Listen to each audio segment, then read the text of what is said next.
If you ain't got the sauce, just sit down. We got it from here, yo. John, but they not ready. Kush gang, Kush gang. Look. I'ma rap till an old man. Me and hoes don't hold hands. Hand in my pants in the mouth of my dick when I slow dance and I blow bands. Oh man, oh man, oh man. Bonjour à toutes et à tous, bienvenue dans ce troisième épisode du podcast Enjoy consacré aux générations. Concept sociologique en vogue, il est fréquemment utilisé par les entreprises mais aussi les médias pour expliquer les différences de comportement, notamment au travail, selon le prisme de l'âge ou de l'appartenance à une période historique. Aussi commence-t-on même à entendre parler de génération Covid. Mais qu'entend-on par génération ? Les générations X seraient accros au boulot, les Y seraient instables et infidèles, les Z surconnectées et méfiantes vis-à-vis de l'entreprise. Mais est-ce que ces stéréotypes et classifications se vérifient ? Le management intergénérationnel a-t-il lieu d'être ?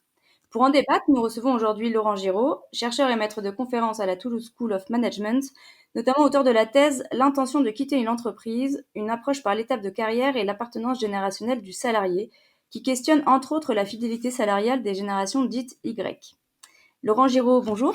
Bonjour Morgane. Merci d'avoir accepté notre invitation pour débattre de ce vaste sujet. Avec plaisir. Alors, ma première question, c'était de savoir déjà qu'est-ce qui vous avait mené à interroger la notion de génération au travail. Très bonne question. En effet, alors ce qui m'a mené à ce sujet de thèse et finalement la thèse de doctorat, puis ensuite la carrière académique, c'est d'avoir moi-même, en tant que chargé de recrutement dans l'industrie automobile, été confronté à un jeune salarié qui est parti 6 mois après ou 1 an après avoir accepté un poste et comme c'était ma première embauche et comme c'était quelqu'un avec qui j'avais tissé des liens particuliers, eh bien, j'ai été à la fois surpris et puis en même temps un peu déçu, si vous voulez, pour un recruteur quand il y a un départ, voilà, précipité comme cela. C'est en quelque sorte un semi-échec parce que vous formez quelqu'un pendant 6 mois, vous n'avez pas forcément de retour sur investissement sur la formation et en plus potentiellement votre embauche, voilà, elle part à la concurrence. Donc je me suis posé la question de savoir s'il était parti parce qu'il est jeune en fait et cette question quand vous venez l'opérationnaliser, de manière scientifique, elle se décline de 3 manières. C'est d'abord, est-ce qu'il est parti, vous l'avez dit, par rapport à son jeune âge? Il avait, comme moi 23 ans à l'époque. Est-ce qu'il est plutôt parti parce qu'il appartient à la génération Y? Donc né entre disons, 82, et 99 selon, les chercheurs. Ou enfin, est-ce qu'il est parti parce qu'il était jeune dans sa carrière? Et c'est la question à laquelle j'ai tenté de répondre, dans ma thèse de doctorat et que j'ai continué à investiguer, par la suite, dans mes recherches. D'accord. Et justement, quelles sont les conclusions de vos recherches? Parce que là, je vous entends citer trois prismes d'interrogation. On parle d'âge, de génération et de carrière. J'imagine que du coup, ça fait partie des pistes de vos réponses. Qu'est-ce que vous avez découvert? Alors, moi, j'ai découvert, certaines choses et puis, d'autres chercheurs, bien sûr, ont découvert d'autres éléments et ce depuis un moment. Moi, par exemple, sur mes données, donc, presque 500 répondants, je n'ai pas découvert d'effet génération sur l'intention de quitter l'entreprise. C'est-à-dire que je ne pouvais pas mettre en avant une fidélité à l'entreprise différente selon que l'on soit X, Y ou baby boomer, par exemple. Par contre, j'ai trouvé d'autres éléments qui ont plutôt trait à l'étape dans la carrière. Où est-ce qu'on en est? Est-ce qu'on est plutôt en train d'explorer l'ensemble des possibles? Est-ce qu'on est plutôt en train de s'établir dans un chemin bien choisi? Ou plutôt en train de se maintenir à un statut acquis? Ou plutôt en phase de désengagement et pourquoi pas en préparation de la retraite? Voilà, ces phases de la carrière, elles, ont bien un impact sur les facteurs de satisfaction et donc l'intention de quitter. L'appartenance générationnelle n'en avait pas dans mes données et quand vous allez observer les autres résultats de recherche, vous vous rendez compte que ces résultats sont très maigres sur cette question de l'appartenance générationnelle telle que mesurée par les dates de naissance. D'accord. Donc, on serait plus sur une question plus liée à l'âge et sa période de carrière, du coup, de manière assez corrélée. Alors, peut-être plus étape de carrière que l'âge, parce que c'est 2 choses différentes. Vous pouvez être dans l'exploration d'un nouveau chemin de carrière après une reconversion et donc être en phase d'exploration peut-être à 40 ans. Tout comme vous l'aviez été préalablement déjà, pourquoi pas à 20 ans. Donc il est possible de connaître plusieurs phases d'exploration dans sa carrière et j'ai envie de dire c'est tant mieux, pour, répondre aux besoins de curiosité, d'aventure et d'expérience de certains d'entre nous. Oui, d'accord. Mais la notion de carrière et de reconversion, etc., c'est quelque chose quand même qui est assez novateur. Si on, du coup, on ramène cette question-là aux générations, la reconversion, c'est quelque chose qui est assez récent dans les carrières. Alors bonne question, là, ça sort un petit peu de mon domaine d'expertise. Le Pour le peu que je sache, je pense que la reconversion a toujours existé. Ce qui est nouveau dans les carrières contemporaines, c'est peut-être plus ce qu'on appelle, les slasheurs, c'est-à-dire les personnes qui éventuellement, cumulent, comme certains d'entre nous, Mhm. plusieurs emplois. Vous pouvez être, à la fois, dans le marketing, éventuellement à côté, dans une boîte, donc marketing dans une grande entreprise et à côté, tenter en auto-entreprise, votre propre, activité, pourquoi pas, dans, le maraîchage, bio, ça c'est une possibilité. Ça je dirais que ça c'est nouveau. Est-ce que la reconversion c'est plus une nouveauté aujourd'hui? Ça je suis pas sûr, il faudrait aller D'accord. vérifier les informations. Je pense que, là où vous avez raison, c'est qu'en effet, il y a davantage de mobilité. Ça, c'est vrai. Il y a davantage de mobilité. Peut-être que, les personnes restent moins longtemps dans les Oui. emplois aujourd'hui, Mhm. pour plusieurs raisons. Peut-être parce qu'on a plus facilement accès, à un marché de l'emploi, qui est visible sur internet. On a peut-être plus d'offres, en tout cas Oui. quand il n'y a pas de crise, puisque la question là, se repose actuellement. Est-ce qu'on a toujours autant de mobilité aujourd'hui? En Oui. crise, Covid, Oui. ça n'est pas certain. Ce qui est sûr, c'est que cette mobilité, elle n'est pas toujours choisie. Vous avez des personnes qui sont mobiles parce qu'elles n'ont pas le choix. Si vous n'avez pas accès à l'emploi à durée indéterminée et que vous avez CDD, intérim, stage, contrat pro, forcément vous allez bouger et on voit ça, c'est sûr, on a des données là-dessus.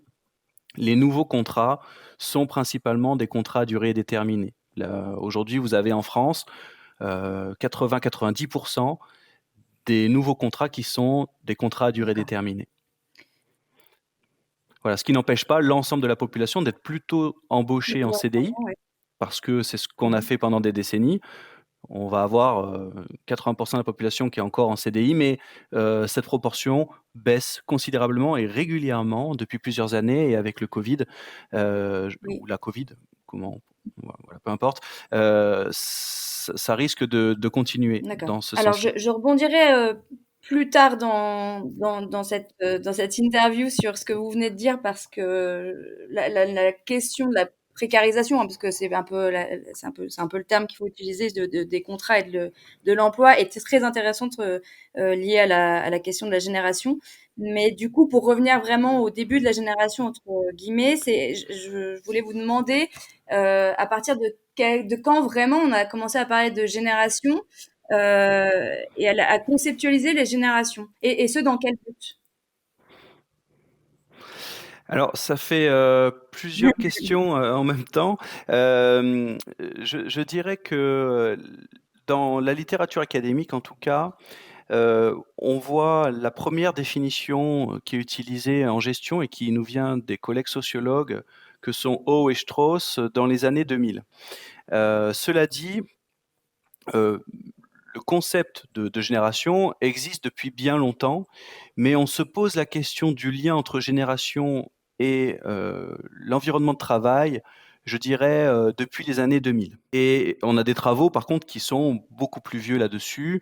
On sait qu'une génération alors il y a plusieurs définitions et je pense que c'est important qu'on discute de ces définitions-là, mais si on parle de la génération tel qu'un groupe de pairs bien représenté au sein d'une société qui est né pendant une période correspondant à la durée normale du passage de l'enfance à l'âge adulte, c'est-à-dire 20 ans, qui développe éventuellement une certaine personnalité collective, ça fait longtemps qu'on en parle. Maintenant, les chercheurs ont du mal à trouver, des différences en fonction des générations, si on les définit par, heu, les périodes de date de naissance. Alors dans quel but? Ça, c'est une excellente question, critique, à laquelle, aussi il faudrait répondre. Hem, la question c'est, voilà, y a-t-il des différences intergénérationnelles au travail? On a du mal à y répondre. On a du mal à y répondre si on définit mal la génération et il y a probablement des formes de génération qu'on devrait davantage étudier. Par exemple, des générations de travailleurs qui sont rentrés dans l'entreprise au même moment, vont avoir un même environnement, un même patron, une même, conjoncture économique et probablement que ça va développer une personnalité commune. Mmh. Vous comprenez? Peut-être davantage qu'une date de naissance en commun et malheureusement, cette forme de génération est peu étudiée, alors Ouais. qu'elle fait peut-être davantage sens que, la mise en commun par la date de naissance. Alors pourquoi est-ce qu'on continue de parler tout le temps et tout le temps de ces générations, heu, Ouais. à travers la date de naissance? Alors que des recherches ont encore démontré là, cette année dans le Journal of Organizational Behavior que peut-être on devait arrêter de parler de la génération comme un lien avec les dates de naissance puisque ça ne mène à pas grand-chose en termes de démonstration scientifique. Peut-être qu'on Mmh. devrait considérer que c'est plutôt, en termes d'attitude, une génération dite Y, ce serait, peut-être des personnes qui sont, très orientés sur les nouvelles technologies, qui sont mobiles. OK, mais à ce moment-là, c'est pas une question d'âge ou de date de naissance, c'est peut-être une question d'attitude et de rapport, à l'environnement et auquel cas, vous pouvez avoir des personnes, de 20 ou de 50 ans dans ce qu'on appelle la génération Y. Oui, de période, en fait, de période aussi dans laquelle on vit. Voilà, c'est ça et en effet, là, vous mettez le doigt sur un autre effet. On a parlé d'âge et de génération jusque-là et Mmh. ce qu'on oublie de prendre en compte, parfois, c'est l'effet période. Mmh. Et l'effet période, ça peut largement expliquer votre désir de mobilité ou, votre contrainte de mobilité. Si jamais on est en période de crise et bien, de toute façon, vous êtes obligé de bouger puisque votre entreprise, vous a licencié. C'est ce qui s'est passé cet été en 2020, mais ce qui va se passer encore en 2021. Donc oui, vous êtes mobile, mais parce que vous n'avez pas le choix. Soit vous êtes licencié, soit vous avez un CDD. Donc ça, c'est ce qu'on peut appeler aussi l'effet période.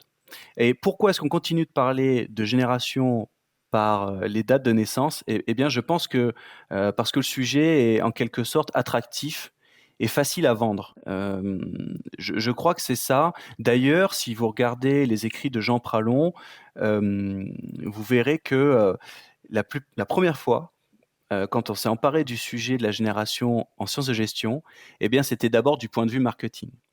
Donc ça sous-entendrait que derrière cette histoire de génération, en fait, on vient créer aussi potentiellement une nouvelle cible à laquelle on vient vendre des produits, dédiés. D'ailleurs, génération Y, c'est peut-être le Y, le mythe viendrait que ça viendrait de la forme des écouteurs que cette génération a toujours sur elle, ou peut-être que ça vient de l'anglais generation Y, donc en anglais Y, le pourquoi, la génération qui pose toujours la question «Pourquoi?» et qui remet en question, «Pourquoi est-ce que je suis pas promu rapidement?» et cetera.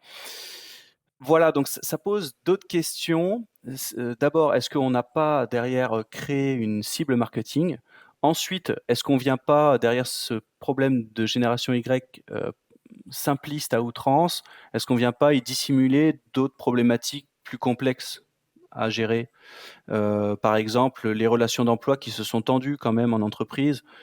Heu, on a observé, voilà, une montée du stress au travail. On a peut-être plus de sécurité psychologique au travail comme on a pu avoir avant, ou ça dépend peut-être des environnements et quand on dit que quelqu'un est difficile à manager, «Oh, parce que de toute façon, il est génération Y», bah, c'est peut-être une manière de se dédouaner de ses propres fautes managériales, Mmh. vous voyez? Ou de simplifier le problème, à outrance.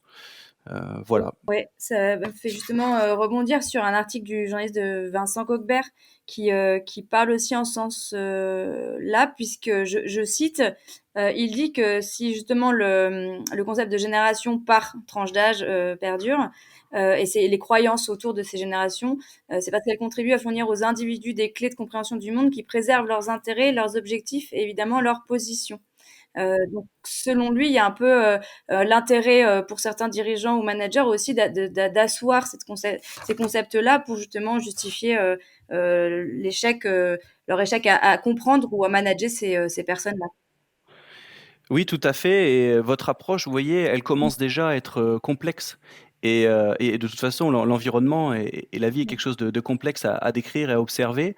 Ce que, si vous voulez, quand vous présentez l'approche par génération date de naissance, c'est simple Oui. et on achète l'idée facilement, elle est séduisante. Mais malheureusement, scientifiquement, à ce jour, elle est difficilement fondée. Et vous avez beaucoup de chercheurs qui refusent des recherches fragiles qui essaieraient de démontrer des liens entre, ben voilà, entre date de naissance et attitude Oui. au travail. En fait, on en trouve peu de liens. Les recherches sont contradictoires. Donc vous avez raison. Enfin, le motif derrière, ce serait peut-être de tenter de cacher des failles managériales et aussi bien en fait d'enlever l'attention qu'on pourrait porter sur des questions de relations d'emploi qui se sont Oui. quand même assez tendues. Et au-delà de ça, enfin, comme vous le disiez tout à l'heure, vous le pointiez sur la question, par exemple, de générations qui sont arrivées en même temps dans l'entreprise. Euh, on constate qu'il y a quand même bien des différences entre personnalités et personnes dans une même entreprise. Oui, Aussi, quelles sont les grilles de lecture à disposition des managers, justement, parce que là, du coup, on constate qu'il n'y a pas vraiment de management intergénérationnel tel qu'on l'entend avec la question des périodes de naissance. Mais est-ce qu'il y a d'autres grilles de lecture qui peuvent être utilisées pour faciliter le management de, de nouvelles générations, entre guillemets? ben, ça va dépendre de ce que vous entendez par nouvelle génération en fait. On en revient toujours à la définition et on a un gros problème là-dessus, c'est que comme on ne sait pas de quoi on parle exactement, on n'est pas d'accord sur la définition, mais du coup, on ne sait pas l'étudier et on ne va pas pouvoir produire de recommandations appropriées. Donc, si on parle de nouveaux embauchés, on sait très bien qu'un jeune diplômé, il a besoin d'être encadré, d'avoir un tuteur, d'être rassuré, de ne pas avoir trop d'ambiguïté de rôle lors de sa prise de fonction. Parce que c'est un moment un peu stressant et j'ai envie de dire, même quand vous, si vous êtes plus confirmé, vous prenez un nouveau poste, vous allez avoir à nouveau des ambiguïtés de rôle. Donc la grille de lecture majeure et ce que toutes les recherches tendent à démontrer, pardon, c'est qu'en fait, il faut faire attention aux expériences au travail. Voilà, peut-être plus que la date de naissance, peut-être plus encore que la date d'entrée dans l'entreprise, c'est, quel est le vécu en entreprise? C'est ça qui va conditionner les comportements au travail. Si, vous allez quitter l'entreprise le jour où vous allez avoir un choc au travail. Admettons, un jour votre manager il vous parle mal, eh bien ça va déclencher un processus, de réflexion qui mène à l'intention de quitter. Donc l'expérience au travail est ce qui prédit le plus, le comportement au travail. Bien plus que, la date de naissance, la date d'entrée dans l'entreprise, ou, les catégories socio-professionnelles des parents. Mais vous voyez les catégories socio-professionnelles, des parents, le fait qu'on ait grandi à la ville ou à la campagne, peut-être que ça impacte même déjà plus les comportements au travail que la date de naissance et pourtant c'est rarement discuté. Tout à fait. Donc, ces questions-là sont à se poser pour manager. Quand je parlais de génération, je parlais de nouvelles générations, je parlais de différence en fait, puisque c'est des modes de fonctionnement qui sont différents, mais parce que la période est différente. Donc, est-ce que c'est tous ces éléments-là qu'il faut interroger quand on manage?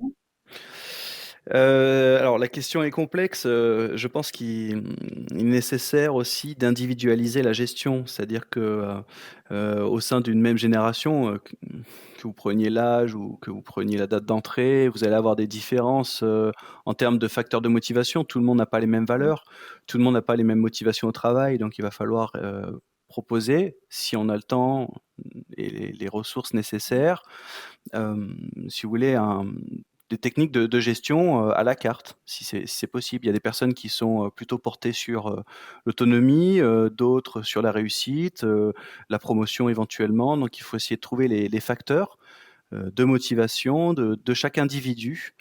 Et c'est assez difficile de généraliser, en fait. Par exemple, là, vous m'avez parlé de génération Ouais. Covid. Vous avez raison, c'est un événement planétaire qui va, nous marquer à vie. Cet événement va marquer encore plus peut-être les adolescents, parce que la période d'adolescence, c'est une période importante pour le développement, adulte. Ça risque de laisser des traces. Maintenant, il est impossible aujourd'hui de savoir quel type de traces ça va laisser et par ailleurs, chaque individu ne va pas réagir de la même manière. Si vous prenez les autres événements antérieurs qui ont été marquants, par exemple, l'attentat du World Trade Center, la montée du terrorisme, l'avènement d'internet, ces événements ont eu, des impacts, divers sur les générations qu'on a aujourd'hui dans nos amphithéâtres et ensuite en entreprise. Donc, je pense qu'il faut plutôt aller regarder en termes individuels. Ensuite, et pour finir, de répondre à votre question, l'intergénérationnel, c'est une question qui va se poser quand on fait travailler des salariés d'âge différents, parce que même s'il n'y a pas de différence entre les générations au travail, globalement, la recherche, elle dit ça, hein, si on veut définir en une phrase ce qu'on a trouvé. En fait, même s'il n'y a pas de différence démontrée, le grand public est peut-être persuadé qu'il y en a. Donc, vous avez des stéréotypes. Et vous avez des stéréotypes dans les deux sens et qui sont souvent négatifs. C'est-à-dire que moi, je passe mon temps à expliquer aux étudiants que les salariés plus âgés ne sont pas moins performants. Et comme il faut expliquer peut-être à des salariés plus matures qu'il y a des individus de 23 ans qui sont très intéressés par un contrat à durée indéterminée. Et d'ailleurs, si vous regardez les sondages qui ont été faits par Alternative économique, mais que je fais aussi moi de temps en temps auprès de mes étudiants, on a 3/4 des, des étudiants qui sont intéressés par un CDI. Ouais. Maintenant, la relation à l'entreprise, elle, a peut-être changé. C'est-à-dire qu'un CDI, c'est pas pour 30 ans de vie maintenant. Peut-être qu'un CDI, c'est un engagement mental de 3-5 ans, et puis on verra. Peut-être que même 3 ans, c'est un peu lointain comme perspective. Si vous voulez, aujourd'hui, on a découvert qu'on peut se faire virer à tout moment, même après 20 ans de boîte. Donc, on va plus forcément mettre le travail au milieu de sa vie. Mhm. Donc, la relation à l'entreprise, elle a changé. Et je pense que ça, ce sont des vrais sujets sur lesquels on devrait travailler et on pourrait trouver des choses plus solides que des liens par rapport aux dates de naissance. Et auquel cas, on parle de période là. Ouais. Ce lien à l'entreprise, il concerne toutes les générations. Toutes les générations, parce que du coup, enfin, vous dites que l'attachement et le rapport au travail, toutes générations confondues, du coup, a changé. Vous parliez tout à l'heure aussi des contrats qui se précarisaient, des CDI qui étaient en diminution et des CDD qui devenaient un peu la norme. Cela fait écho pour moi un peu à ce que vous appelez dans un de vos articles la forêt du débat que cache l'arbre de la génération Y, autour un petit peu de la précarisation de l'emploi. Vous dites qu'on ne veut pas en parler. Alors, quelle est cette forêt qui cache le débat et pourquoi on ne peut pas en parler? Au-delà de la précarisation, c'est peut-être surtout la tension sur les relations d'emploi et ce qu'on pourrait appeler, si on remet dans le contexte, la financiarisation de notre économie. Alors, la financiarisation, qu'est-ce que c'est? C'est quand vous avez une partie prenante. Donc une partie prenante, c'est une institution ou une personne qui est concernée par l'activité de l'entreprise qui devient prioritaire et c'est l'actionnaire. L'actionnaire, quand il est prioritaire, ça a un impact sur la manière dont l'entreprise est gérée. Faire de l'argent, du coup, ça devient intéressant, Mhm. c'est bien, mais ça n'est plus suffisant. On voit bien que pour beaucoup d'entreprises, il faut faire plus d'argent et plus vite, et donc on va gérer autrement. On l'a vu pendant la dernière crise et on va le reconnaître, je pense qu'on va le retrouver cette année à nouveau et l'année qui vient. La crise, c'est une opportunité pour certaines entreprises d'essayer de fermer des usines qui éventuellement ne feraient pas assez d'argent. On l'a vu il y a 10 ans à Continental, à Clairoy. On a demandé aux ouvriers de baisser leur salaire pour maintenir l'usine. Et finalement, même s'ils avaient baissé leur salaire, on a quand même fermé l'usine. Voilà, ça c'est ce qui s'est passé. Donc on voit bien que l'entreprise aujourd'hui, mais c'est pas que Continental, il y en a peut-être d'autres, elle veut faire davantage peut-être d'argent parce qu'elle doit répondre à une pression de l'actionnaire qui veut un retour sur ses dividendes. Et comme cette partie prenante qui est l'actionnaire veut un retour sur ses dividendes à tout prix, et j'ai envie de dire, si vous ou moi on était actionnaire, on aurait aussi envie de retour sur dividendes, c'est presque normal. Mais la place laissée à cette partie prenante fait que derrière, le style de management, je trouve parfois est orienté court-termiste, profitabilité, et parfois c'est à outrance et même contre-productif parce que la profitabilité, ça se pense aussi sur des temps un peu plus longs, Ouais. moyen et long terme. Donc moi, je pense que ça, c'est un vrai débat qu'on devrait avoir tous en tant que société. Est-ce qu'on doit accepter une financiarisation pardon, à outrance de notre société qui amène je pense parfois à des maux en entreprise et c'est pas par hasard si on a des risques de burn-out qui sont élevés aujourd'hui, plus élevés que ce qu'on n'a jamais observé en France et ailleurs. C'est pas par hasard si on a une tendance aujourd'hui à la méditation pleine conscience pour contrer quelque chose d'extrême par une autre pratique qui est extrême. Mmh. Je pense qu'il faudrait, peut-être, repenser voilà, son rapport à l'entreprise, et le covid a eu, quand même, comme, je trouve, avantage, de faire poser ces questions-là, parce qu'on s'est tous posé les questions, je crois, depuis le premier confinement jusqu'au deuxième qui vient juste de se terminer. Comment est-ce que je veux travailler? Où est-ce que je veux travailler? Où est-ce que je veux Tout vivre? à fait. Et je pense que voilà, ça c'est un vrai sujet de fond, plus important encore que, les potentielles, différences au travail entre générations qu'on aura du mal à trouver, et par ailleurs, on le sait depuis 1982 qu'on ne pourra de toute façon jamais démontrer.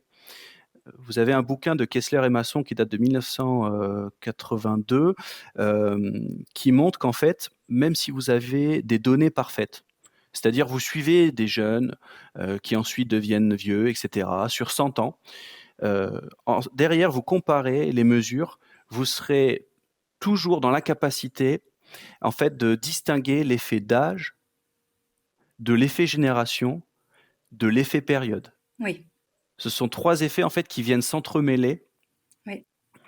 et c'est trop compliqué, de les démêler. En fait, c'est quasiment impossible, Ouais.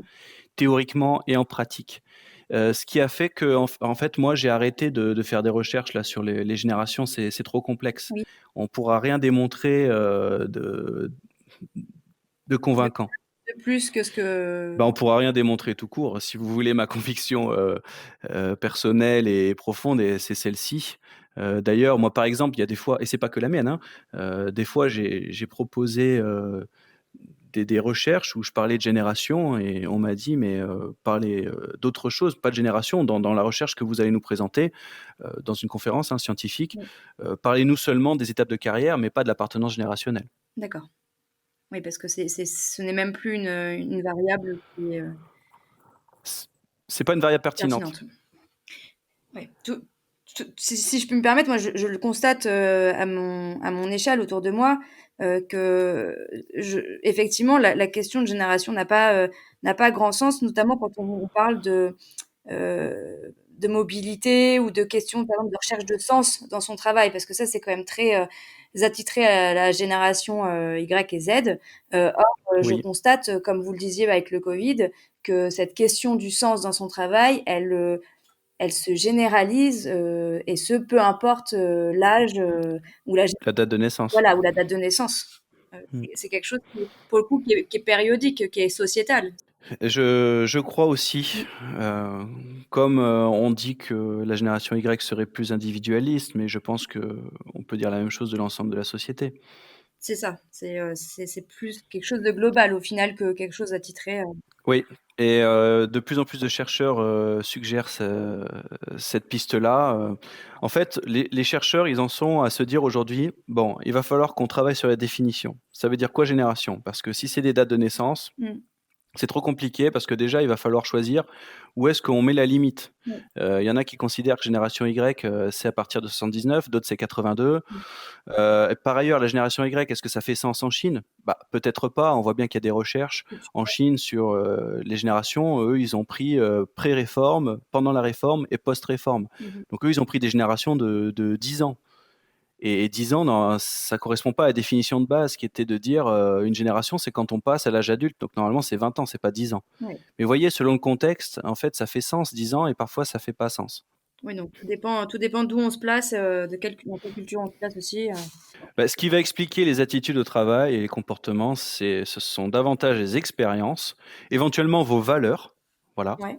Mais les valeurs, ça ne vient pas seulement d'une génération, ça vient de votre éducation, ça vient de votre environnement, ça vient, La classe sociale serait-elle plus pertinente d'ailleurs que le alors la classe sociale, peut-être aussi, je pense que c'est un tout, mmh, mais les valeurs vont davantage expliquer, vos comportements que, votre date de naissance. oui. Et regardez bien, il y a plus de différences au sein d'une même génération, si on la définit par des dates de naissance, Mmh. que entre des générations supposées différentes. Très bien. Eh ben, écoutez, je ne sais pas si vous avez encore des choses qui vous viennent en tête là, sur la question des générations dont on n'aurait pas forcément parlé. Ou si toutefois vous avez des conseils de lecture à donner à nos auditeurs qui souhaiteraient aller plus loin dans ce débat qui pourrait être interminable tellement il est intéressant.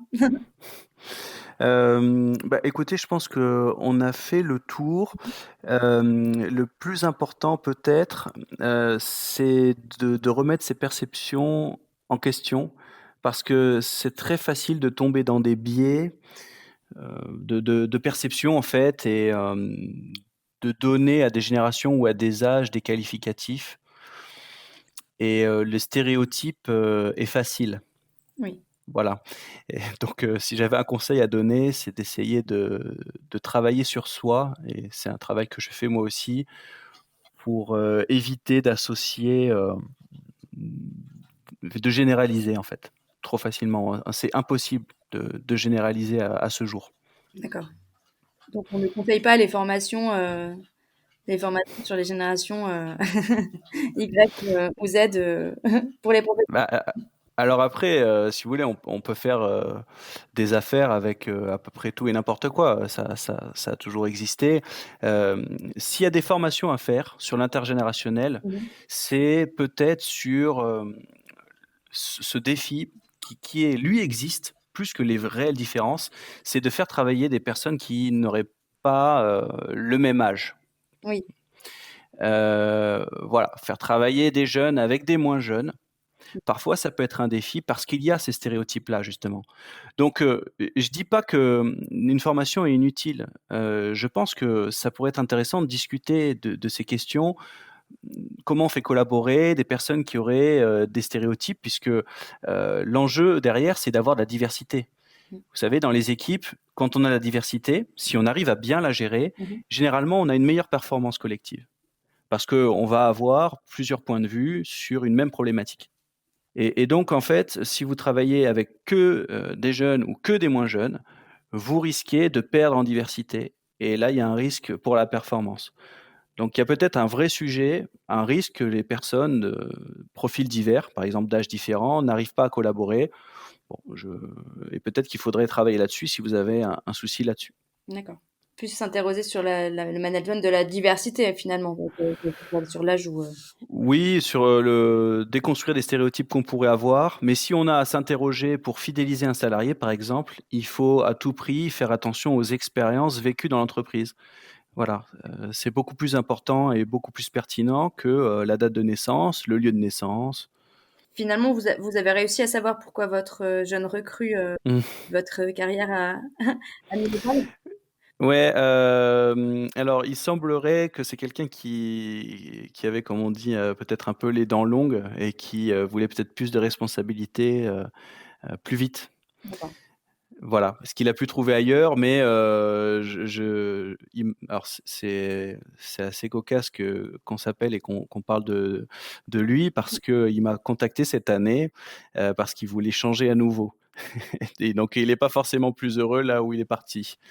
Donc il m'a demandé des conseils, pour sa carrière. Donc vous voyez, on a quand même gardé un lien, et je ne suis pas rancunier.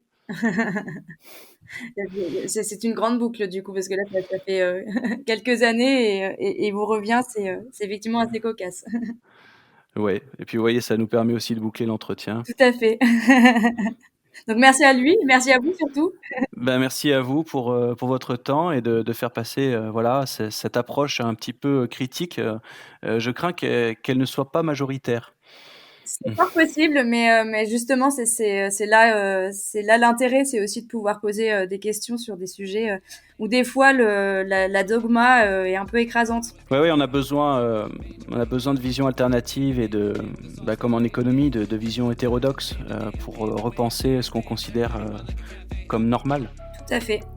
Donc merci à vous pour votre regard éclairant, cette analyse critique, mais en même temps, je trouve très terre à terre et très axée par rapport à l'actualité. Et merci pour votre disponibilité. Merci, à bientôt. Au revoir. Au revoir.